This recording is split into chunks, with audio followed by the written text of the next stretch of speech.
My people, he has ruled for 3 straight terms, 14 years in power. And now at 83 years old, he's planning to run again. And here's the kicker. He's banned every major opposition leader from running against him. He'll be the only one on the ballot. Why? Because according to him, he's the only one who meets the rules. No, this isn't the plot of a dystopian novel. This is the reality right now in Côte d'Ivoire, the Ivory Coast, the biggest economy of Francophone Africa. And this weekend, the people said, enough is enough. Tens of thousands flooded the streets. Young people, elders, workers, students marched, all demanding change. Today on The Breakdown, we're unpacking what just happened in Ivory Coast, why the nation is on edge, and why this moment is a make or break test for ECOWAS and the African Union. Because when a leader silences his people, bans opposition, and rules without accountability, that's not democracy. And for a body like the African Union, which claims to stand for democracy and good governance, this is the moment to prove that it's not just a talking club. This is the moment to show that it still matters. We're going to break it down, but first, thank you to all of our new subscribers and members. And if you haven't joined us yet, please hit subscribe and tap the alert so you never miss a new release from us. Because here on PanaGenius TV and on The Breakdown, we're having conversations that you won't find anywhere else. And if you enjoy this episode, don't just scroll past it. Leave a comment, share with your group chats, and drop a super thanks to support our channel. All right, now, let's get into it. We are demanding a revision of the electoral roll. We are demanding the reintegration of political leaders onto the list. We are demanding reform of the Electoral Commission. We are calling for fair elections in 2025. All these grievances have not been addressed by the government, so we came out to demand that the government reform its constitution. So here's what unfolded in Côte d'Ivoire over the weekend. Thousands of Ivorians flooded the streets of Abidjan. Men, women, and young people marched with banners declaring enough is enough and no true democracy without true justice. This wasn't a fringe protest. It was a unified wave of defiance that crossed political and generational lines. The anger wasn't just about one man staying in power. It was about the future of the entire nation. At the heart of it, President Alassane Ouattara has been in power for 18 years, 3 consecutive terms. Now at 83 years old, he's pushing for a 4th, something many Ivorians see as a direct betrayal of the country's constitution and democratic spirit. But here's where it gets even more outrageous. The Electoral Commission has banned all major opposition candidates from running. That includes Laurent Gbagbo, the former president, Tidjane Thiam, the international respected banker and former Credit Suisse CEO, and others who represent real political alternatives. The official reason? They don't meet the eligibility requirements. But here's the thing. Those requirements were reshaped in ways that conveniently eliminate every serious challenger, except Ouattara himself. So the people are asking, if the only candidate who qualifies is the man in power, is that really an election or is it a coronation? And remember, this is happening in Ivory Coast, the largest economy in Francophone West Africa, a country whose stability affects the entire region. For many Ivorians, this is about more than just one man overstaying his welcome. It's about preserving the right to choose their leaders at all. When a government decides who you can and can't vote for, when the opposition is silenced before ballots are even printed, that's not democracy, that's control. And right now, the people are saying, we will not be controlled. On the government side, there was a firm response. Protests were met with arrests, particularly targeting activists and opposition figures daring to speak out. Citizens sharing the streets with banners demanding democratic participation were being detained, even quietly silenced. And this, my people, isn't just tense politics. It's a reminder of the grinding potential for violence. Côte d'Ivoire's last disputed election in 2010 spiraled into a civil conflict that killed over 3,000 people. That specter looms large today, not as distant history, but as a warning. With a sideline opposition and a president refusing to yield, patience is running thin. And when the pressure cooker gets real, the whole region watches. It's an announcement that many in Ivory Coast saw coming, after President Alassane Ouattara had the constitution changed to allow it. I am a candidate because our country is facing unprecedented security, economic and monetary challenges, the management of which requires experience. The 83-year-old has led the country since 2011 and won a third term in 2020 after he initially said he wasn't going to run again. But Ouattara said he'd changed his mind after the death of his hand-picked successor, Prime Minister Amadou Gon Coulibaly, in 2020. And my people, to understand why the streets are boiling in Ivory Coast, you have to understand the man at the center of the storm, President Alassane Ouattara. Now, on paper, his resume is impressive. A U.S.-trained economist, former deputy managing director at the IMF, once seen as the technocrat who could bring stability and prosperity to a country shattered by conflict. And in the early years, he delivered. When Ouattara took office in 2011, after a brutal post-election crisis, Ivory Coast economy was on its knees.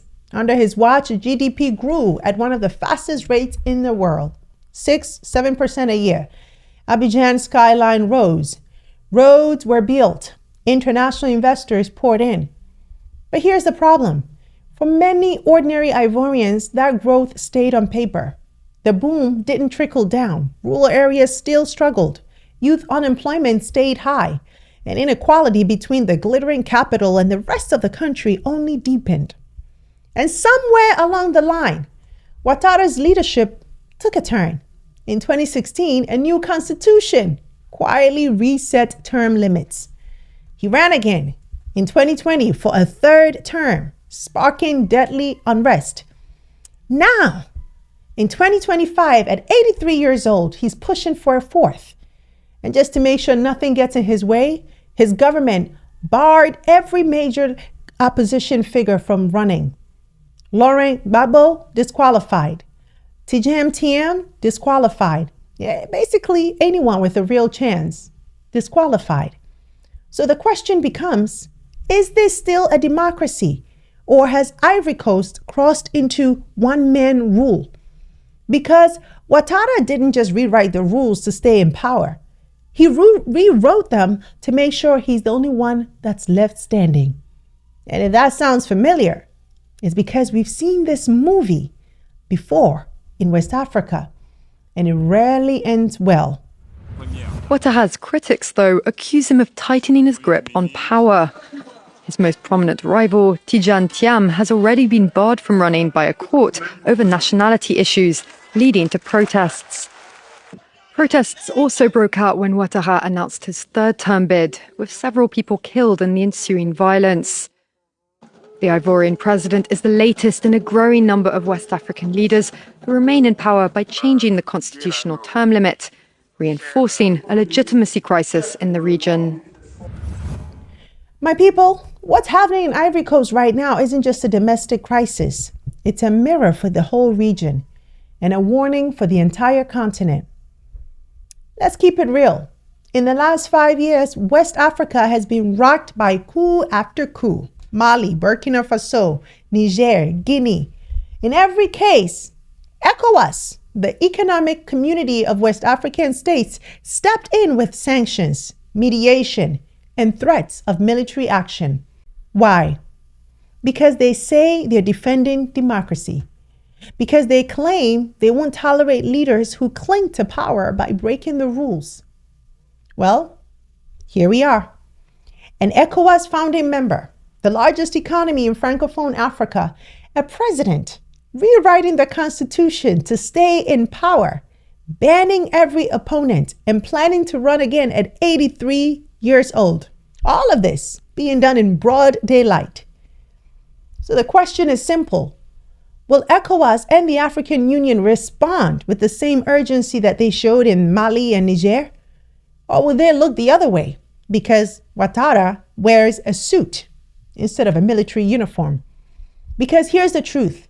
If you only defend democracy when soldiers take power but stay silent when politicians dismantle it from within, you're not defending democracy at all.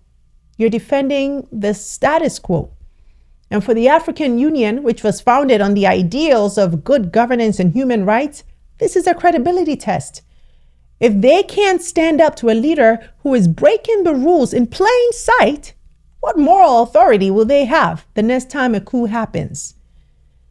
Ivory Coast is not just another political story. It's a line in the sand. And how Africa's institutions respond or fail to respond will echo far beyond Abidjan. The only thing we are asking for is we don't want a fourth term. That's what we want. We don't want a fourth term and we want the electoral roll revised. That's what we are asking for. We want all candidates' names included and we want to go to the elections in peace. So my people, if Ivory Coast is going to step back from the edge, 3 things need to happen and quickly. Not next year, not after the election in October, but now. First, open the political space. The bans on opposition leaders must be lifted. Free and fair elections mean choice. If voters can only choose between one man and his shadow, then the ballot box is just theater. Second, regional bodies must act. ECOWAS and the African Union need to put real pressure on Ouattara, not just polite statements, but concrete consequences, targeted sanctions, mediation, electoral monitoring.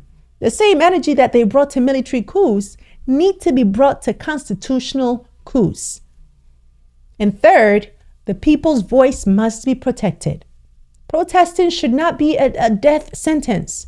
Ivorians have the right to demand better without facing tear gas, arrests, or worse. The streets should be a space for dialogue and not a battlefield. Because here's the hard truth. If Ivory Coast allows this election to go forward as planned with only one man on the ballot, it will set a precedent that every other power-hungry leader on the continent will see and then follow.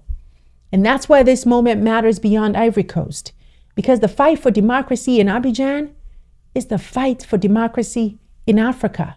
Ouattara, you need to come so we can talk. Soro must return. Laurent Gbagbo is here. Tidjane Thiam is here. Charles Blé Goudé, everyone. We need to talk and move forward. Let's avoid bloodshed, because bloodshed is not good. So my people, what's happening in Ivory Coast right now is a crossroads moment. The African Union was built on a promise that never again would Africa's destiny be decided by force or fraud. Well, this is the test. Not in theory, not in speeches, right now. And for the people of Ivory Coast, this isn't about politics. It's about power.